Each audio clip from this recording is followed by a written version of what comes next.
one badass lady, isn't she? Oh, she's very She scary. is. And also, I just want to let you guys know that hashtag 2030 now is trending in the Philippines, just below Daniel Padilla Magic and period stories. So why don't we go ahead and keep tweeting that so we can move above Daniel Padilla stories. Yeah. And happy Chen Chen Day. Consider that a challenge. And for everyone who's standing back there, who's tired, the SGV case room is now open for everyone standing. You can sit down and watch from there. We have the live feed there. So if you are a bit tired, you want to take a little bit of a break, you can still watch the Social Good Summit from there. So SGV case room right in this building.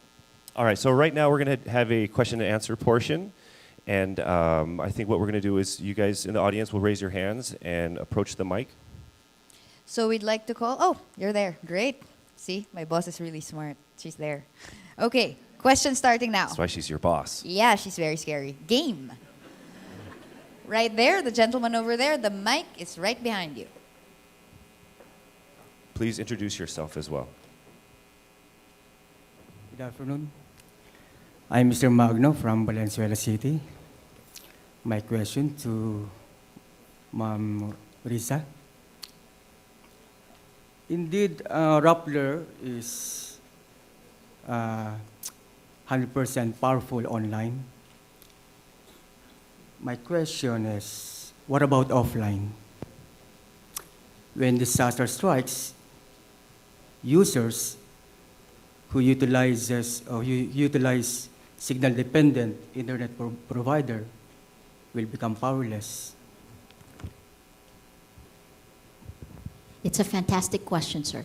And I'll give you two answers to it. Number one is, Rappler's reach is dependent on internet penetration rate. And our internet penetration rate is roughly 35%. 35% of 100 million people is roughly 35 million people. We are in transition. We're banking on the fact that the telcos, both Smart and Globe, who are both here and who you will hear from, because telecommunications is the first step for dealing with any disaster or any problem effectively, right? You pointed this out. As well as others like Google, who is working on getting 1 billion people connected online, right? So 35 million right now. That demographic in the Philippines mirrors real life, ABCDE. For those, for in the international audience, AB is 1%. 1% of our population is A, B, C1 is 14% going down. Our mass base is D and E. What does that mean in terms of reach? Egypt had less than 30% internet penetration rate. And what happened in Egypt was those 30% actually helped trigger not just ousting their own dictator, but also triggering the Arab Spring. Do not downplay the power you already have. But with 35 million Filipinos, we cannot yet elect a president. DOST, Secretary Mario Montejo says that by 2015, he expects 99% internet penetration rate in the Philippines. Yeah, I know, I said the same thing. But you know what? He put it on the record, so we will hold him accountable. And you know how he said he was going to do it? He said TV white space, something Google is also playing with. And Microsoft, I sat at a panel with Microsoft, and they said they've already been doing test runs. Everyone working on this project says it's not far-fetched and that it's doable. When we get 100% internet penetration rate in this country, we will be a force to reckon with. We will be able to elect the president. So Barack Obama has already moved ahead and done this in the United States. Our future in that way, we can kind of see the trends. So the short-term answer is, how can we use this? It's already being used. The cybercrime law was stopped by people on the internet. BlogWatch, very, very strong. There's a charter for internet freedom that was created by citizens. Look at hashtag Million People March. With only 35 million, this is the power we have. What happens when we get 100 million online? Next question. Thank you, sir. Anyone from this side? I'll go down there and get them. Just Go. adding, I think by 2030, we're talking about 2030 now.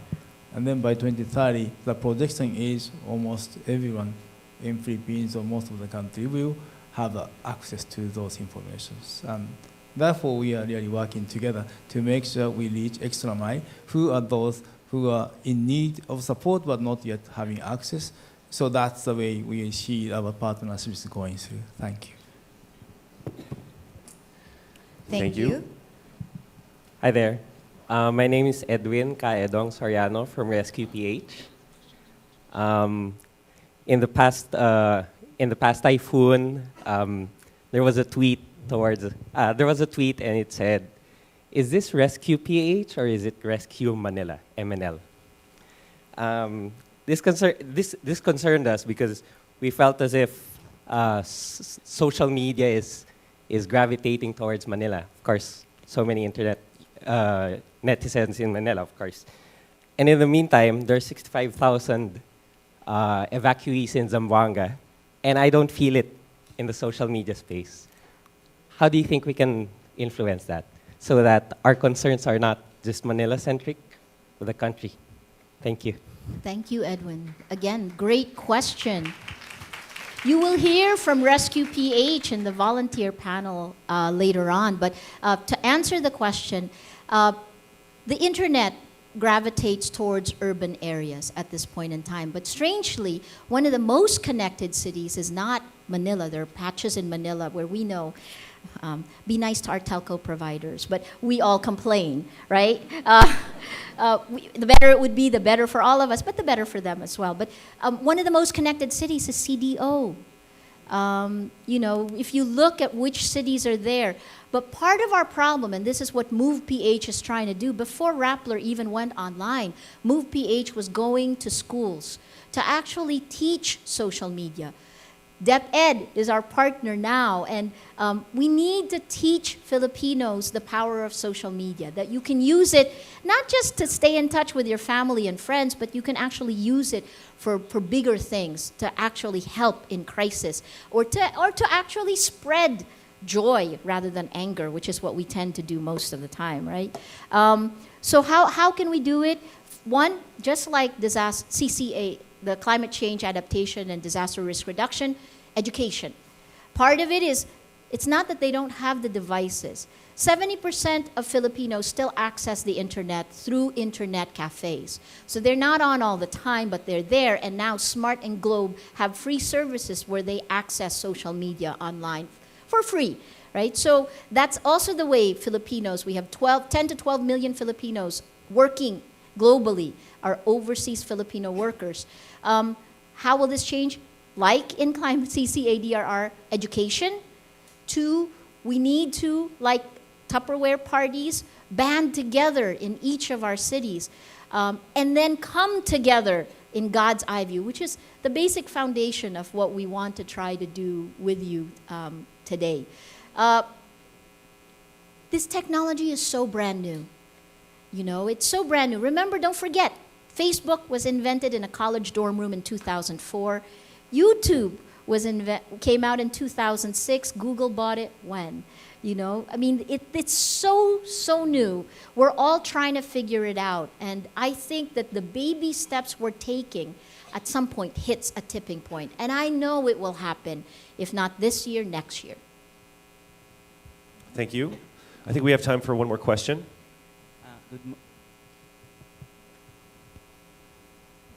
Try again. There you go. Good morning. I'm Henry Estipona. My observation is addressed to Ma'am Riza. This color coding trending is sometimes good only in the US. Is it because they have a straightforward and opinionated citizen? But in the Philippines, I don't think it is applicable because sometimes when the people say no, sometimes they means yes. Sometimes when they say yes, they means no. Now, if we were able to categorically correct with this, I think we can even predict our aspiration and vision for the Philippines. Thank you. Great question. Are there cultural differences, right?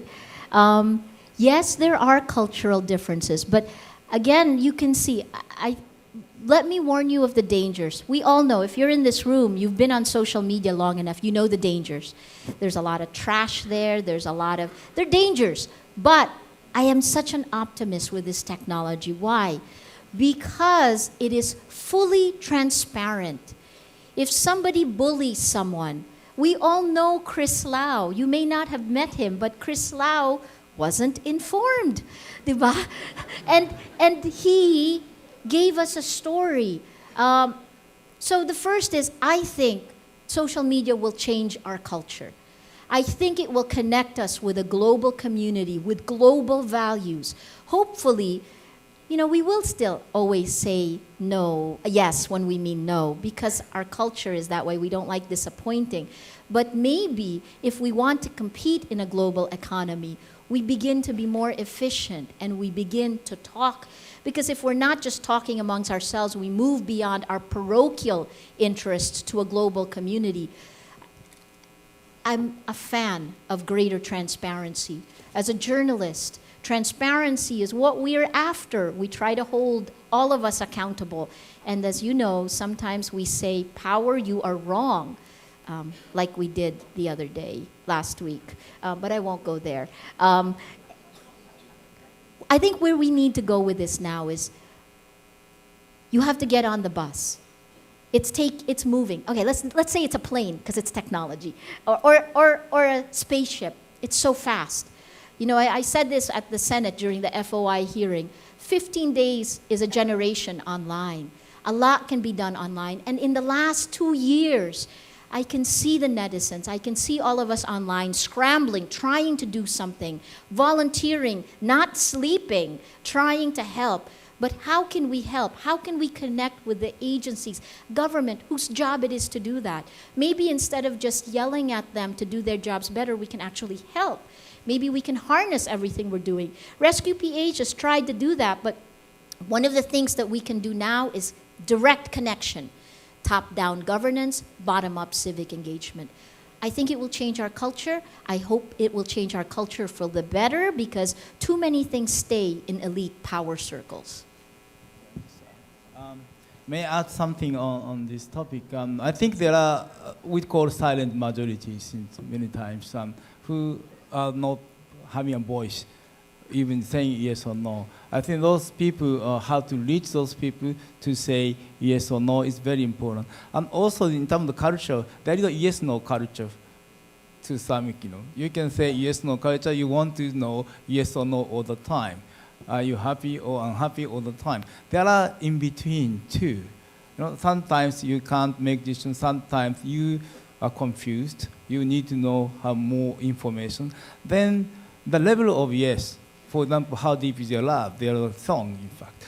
And then how deep you are committed. How deep are you in yes, saying yes and saying no, and how long it may last. I think those are the informations probably we can still, deepen through this network, and then how you analyze the people's emotions as well. I think that's very important, and I hope to spread, as Maria Ressa said, the joy and happiness to communicate to to more people who are currently not given access and silent. Thank you. Thank you very much, Mr. Tanaka and Ms. Maria Ressa. Thank you for your questions as well. I'm in such awe of Maria that it's like I can never say Maria. It's Maria Ressa all the time. Hi, Good Maria for Ressa. you. Hello, Maria Ressa.